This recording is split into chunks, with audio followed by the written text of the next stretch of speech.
Animal Farm by George Orwell, Chapter 8.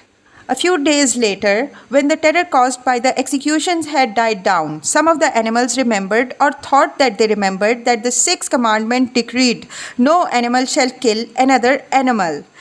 And though no one cared to mention it in the hearing of the pigs or the dogs, it was felt that the killings which had taken place did not square with this. Clover asked Benjamin to read her the sixth commandment, and when Benjamin, as usual, said that he refused to meddle in such matters, she fetched Muriel. Muriel read the commandment for her. It ran, "No animal shall kill any other animal without cause."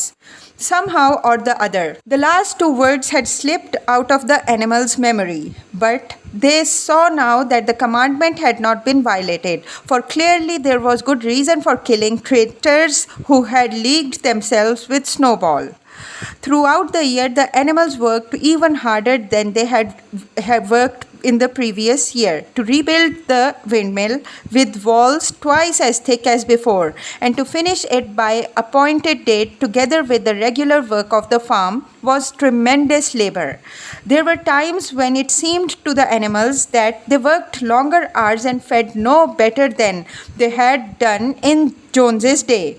On Sunday mornings, Squealer, holding down a long strip of paper with his trotter, would read out to them lists of figures proving that the production of every class of foodstuff had increased by 200%, 300%, or 500%, as the case might be. The animals saw no reason to disbelieve him, especially as they could no longer remember very clearly what conditions had been like before the rebellion.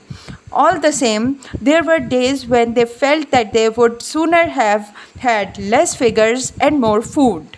All orders now were issued through Squealer or one of the other pigs. Napoleon himself was not seen in public as often as once in the fortnight. When he did appear, he was attended not only by his retinue of dogs, but by a black cockerel who marched in front of him and acted as a kind of trumpeter, letting out a loud cock-a-doodle-doo before Napoleon spoke. Even in the farmhouse, it was said, Napoleon inhabited separate apartments from the others. He took his meals alone, with two dogs to wait upon him, and always ate from the Crown Derby dinner service, which had been in the glass cupboard in the drawing room. It was also announced that the gun would be fired every year on Napoleon's birthday, as well as on the two other anniversaries. Napoleon was now never spoken of simply as Napoleon. He was always referred to in formal style as our leader, Comrade Napoleon. And this pigs liked to invent for him such titles as Father of all animals, Terror of mankind, Protector of the sheepfold, Ducklings' friends, and the like. In his speeches, Squealer would talk with tears rolling down his cheeks of Napoleon's wisdom, the goodness of his heart, and the deep love he bore to all the animals everywhere, even and especially the unhappy animals who still lived in ignorance and slavery on other farms. It had become usual to give Napoleon the credit for every successful achievement and every stroke of good fortune.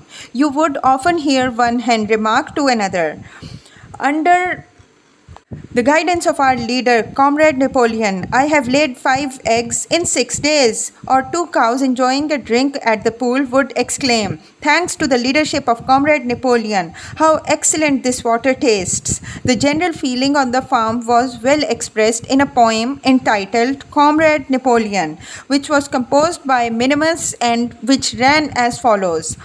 Friend of fatherless, fountain of happiness, lord of the swill bucket, oh how my soul is on fire when I gaze at thy calm and commanding eye, like the sun in the sky, Comrade Napoleon. Thou art the giver of all that thy creatures love, full belly twice a day, clean straw to roll upon. Every beast, great or small, sleeps at peace in his stall. Thou watchest over all, Comrade Napoleon. Had I a suckling pig, ere he had grown as big, even as a pint bottle or as a rolling pin. He should have learned to be faithful and true to thee.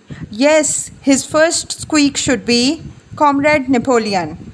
Napoleon approved of this poem and caused it to be inscribed on the wall of the big barn at the opposite end from the Seven Commandments. It was surmounted by the portrait of Napoleon in profile, executed by Squealer in white paint. Meanwhile, through the agency of Whymper, Napoleon was engaged in complicated negotiations with Frederick and Pilkington. The pile of timber was still unsold. Of the two, Frederick was the more anxious to get hold of it, but he would not offer a reasonable price. At the same time, there were renewed rumors that Frederick and his men were plotting to attack Animal Farm and to destroy the windmill, the building of which had aroused furious jealousy in him. Snowball was known to be still skulking on Pinchfield Farm. In the middle of summer, the animals were alarmed to hear that the three hens had come forward and confessed that, inspired by Snowball, they had entered into a plot to murder Napoleon. They were executed immediately, and fresh precautions for Napoleon's safety were taken. 4 dogs guarded his bed at night, one at each corner, and a young pig named Pinky Eye was given the task of tasting all his food before he ate, lest it should be poisoned. At about the same time, it was given out that Napoleon had arranged to sell the pile of timber to Mr. Pilkington. He was also going to enter into a regular agreement for the exchange of certain products between Animal Farm and Foxwood. The relations between Napoleon and Pilkington, though they were only conducted through Whymper, were now almost friendly. The animals distrusted Pilkington as the human being, but greatly preferred him to Frederick, whom they both feared and hated. As the summer wore on, the windmill neared completion. The rumors of an impending treacherous attack grew stronger and stronger. Frederick, it was said, intended to bring against them 20 men, all armed with guns, and he had already bribed the magistrates and police, so that if he could once get hold of the title deeds of the Animal Farm, they would ask no questions. Moreover, terrible stories were leaking out from Pinchfield about the cruelties that Frederick practiced upon his animals. He had flogged an old horse to death. He starved his cows. He killed a dog by throwing it into the furnace. He amused himself in the evening by making cocks fight with splinters of razor blade tied to their spurs. The animals' blood boiled with rage when they heard of these things being done to their comrades, and sometimes they clamored to be allowed to go out in a body and attack Pinchfield Farm, drive out the humans, and set the animals free. But Squealer counseled them to avoid rash actions and trust Comrade Napoleon's strategy. Nevertheless, feeling against Frederick continued to run high. One Sunday morning, Napoleon appeared in the barn and explained that he had never at any time contemplated selling the pile of timber to Frederick. He considered it beneath his dignity, he said, to have dealings with scoundrels of that description. The pigeons who were still sent out to spread tidings of the rebellion were forbidden to set foot anywhere on Foxwood, and were also ordered to drop their former slogan of death to humanity in favor of death to Frederick. In the late summer, yet another of Snowball's machinations was laid bare. The wheat crop was full of weeds, and it was discovered that on one of his nocturnal visits, Snowball had mixed weed seeds with the seed corn. A gander who had been privy to the plot had confessed his guilt to Squealer and immediately committed suicide by swallowing deadly nightshade berries. The animals now also learned that Snowball had never, as many of them had believed hitherto, received the order of Animal Hero First Class. This was merely a legend which had been spread some time after the Battle of the Cowshed by Snowball himself. So far from being decorated, he had been censored for showing cowardice in the battle. Once again, some of the animals heard this with a certain bewilderment, but Squealer was soon able to convince them that their memories had been at fault. In the autumn, by a tremendous, exhausting effort, for the harvest had to be gathered at almost the same time, the windmill was finished. The machinery had still to be installed, and Whymper was negotiating the purchase of it. But the structure was complete. In the teeth of every difficulty, in spite of inexperience, of primitive implements, of bad luck, and of Snowball's treachery, the work had been finished punctually to the very day.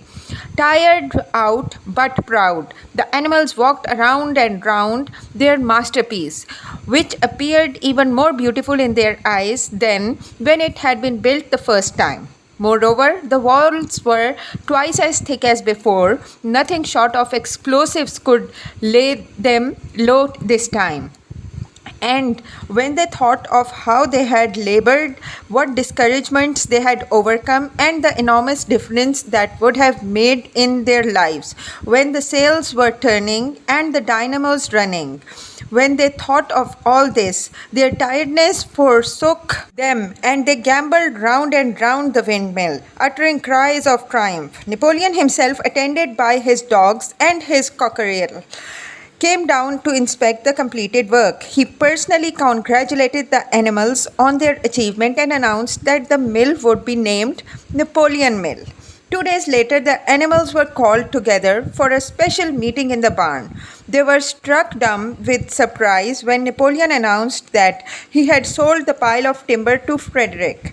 Tomorrow, Frederick's wagons would arrive and begin carting it away. Throughout the whole period of his seeming friendship with Pilkington, Napoleon had really been in secret agreement with Frederick. All relations with Foxwood had been broken off. Insulting messages had been sent to Pilkington. The pigeons had been told to avoid Pinchfield Farm and to alter their slogan from Death to Frederick to Death to Pilkington.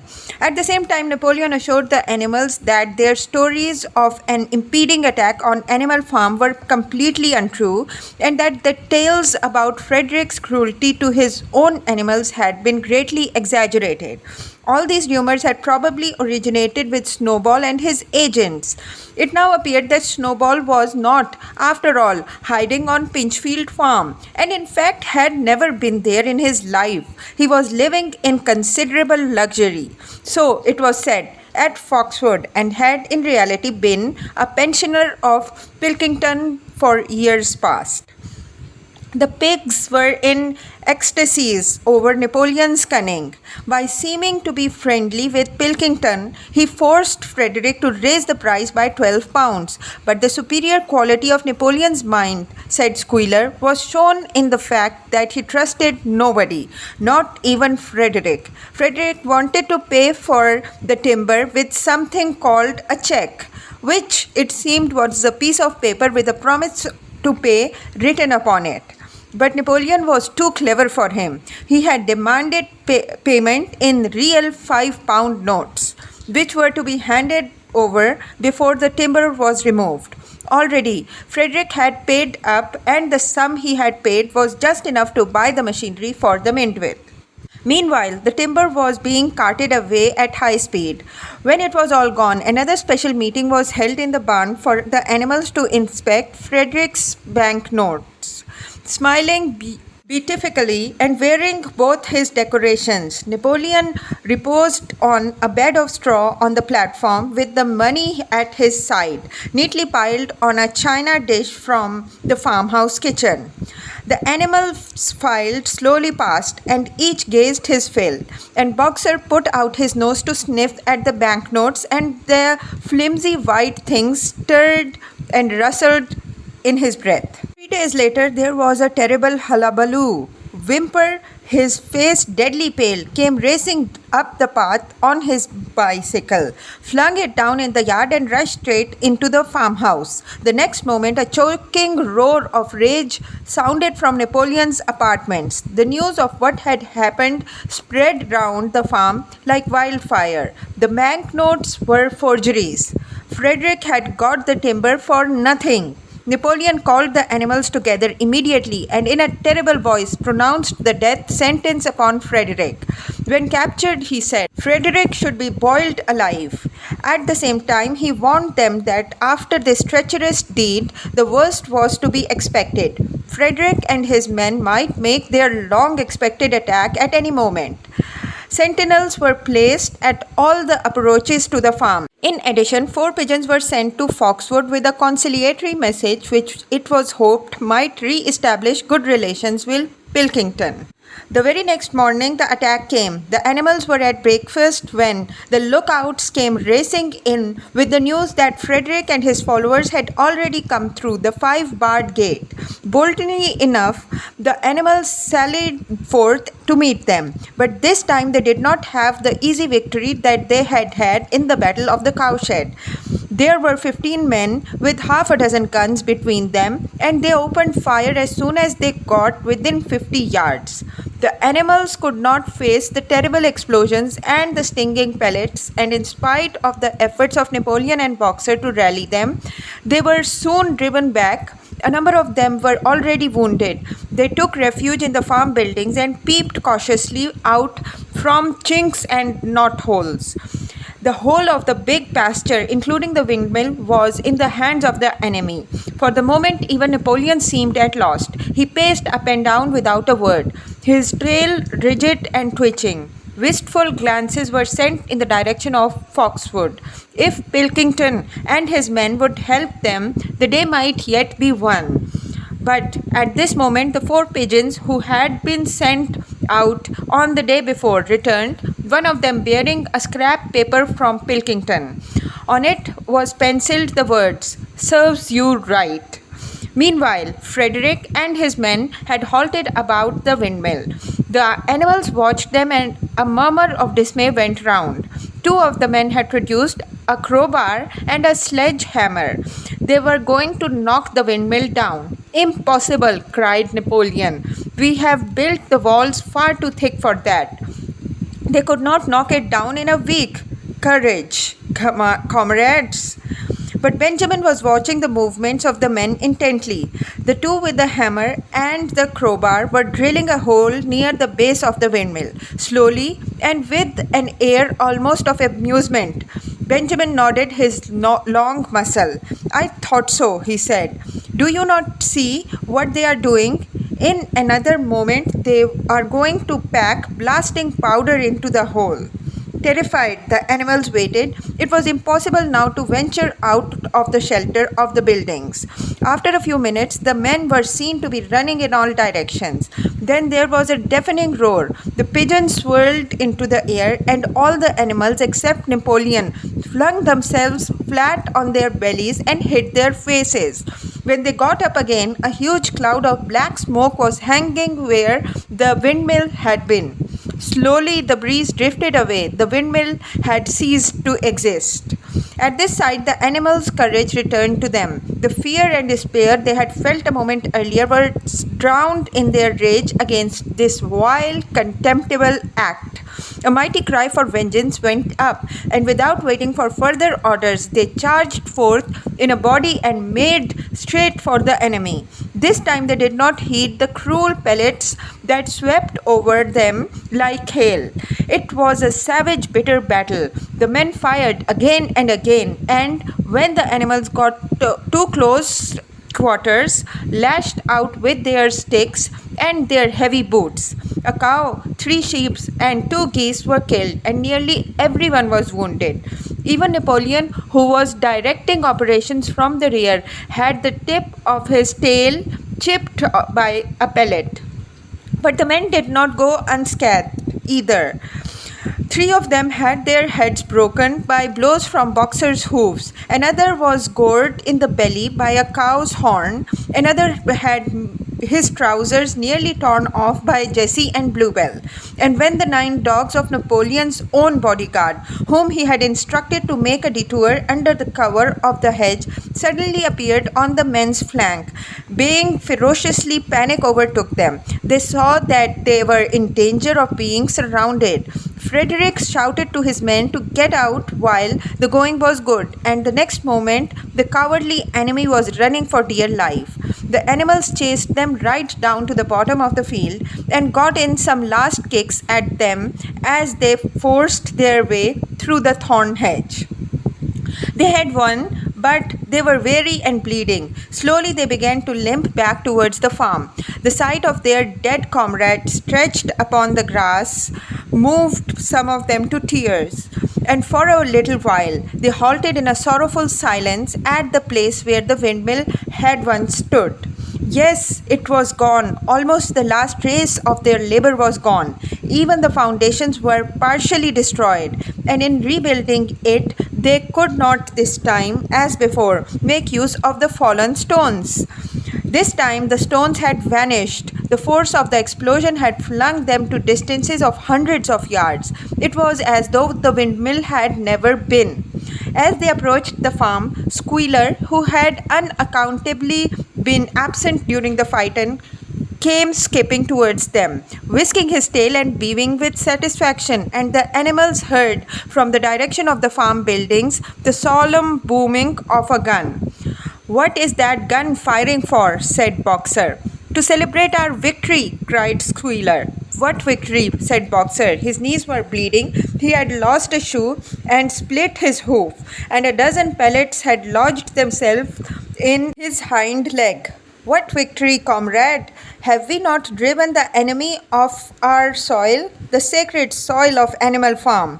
But they have destroyed the windmill, and we had worked on it for 2 years.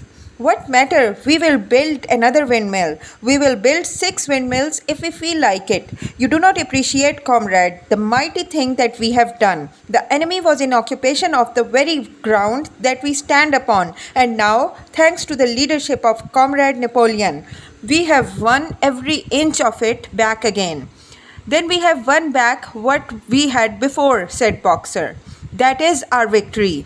They limped into the yard. The pellets under the skin of Boxer's leg smarted painfully.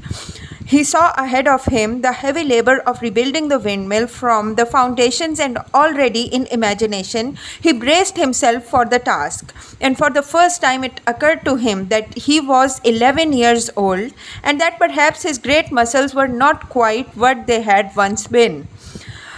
But when the animals saw the green flag flying and heard the gun firing, 7 times it was fired in all, and heard the speech that Napoleon made, congratulating them on their conduct, it did seem to them, after all, that they had won a great victory. The animals slain in the battle were given a solemn funeral. Boxer and Clover pulled the wagon which served as a hearse, and Napoleon himself walked at the head of the procession. 2 whole days were given over to celebrations. There were songs, speeches, and more firing of the gun, and a special gift of an apple was bestowed on every animal, with 2 ounces of corn for each bird and 3 biscuits for each dog. It was announced that the battle would be called the Battle of the Windmill, and that Napoleon had created a new decoration, the Order of the Green Banner, which he had conferred upon himself.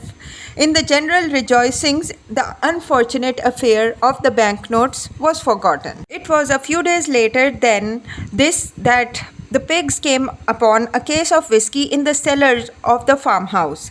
It had been overlooked at the time when the house was first occupied. That night there came from the farmhouse the sound of loud singing, in which, to everyone's surprise, the strains of Beasts of England were mixed up. At about 9:30, Napoleon, wearing an old bowler hat of Mr. Jones's, was distinctly seen to emerge from the back door, gallop rapidly around the yard, and disappear indoors again. But in the morning a deep silence hung over the farmhouse. Not a pig appeared to be stirring. It was nearly 9 o'clock when Squealer made his appearance, walking slowly and dejectedly, his eyes dull, his tail hanging limply behind him, and with every appearance of being seriously ill. He called the animals together and told them that he had a terrible piece of news to impart. Comrade Napoleon was dying. A cry of lamentation went up. Straw was laid down outside the doors of the farmhouse, and the animals walked in on tiptoe. With tears in their eyes, they asked one another what they should do if their leader were taken away from them. A rumor went round that Snowball had, after all, contrived to introduce poison into Napoleon's food. At 11 o'clock, Squealer came out to make another announcement. As his last act upon earth, Comrade Napoleon had pronounced a solemn decree. The drinking of alcohol was to be punished by death.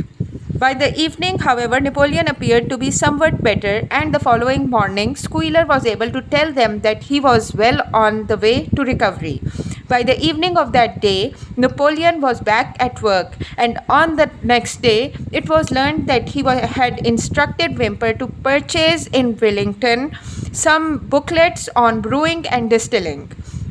A week later, Napoleon gave orders that a small paddock beyond the orchard, which it had previously been intended to set aside as a grazing ground for the animals who were past work, was to be ploughed up.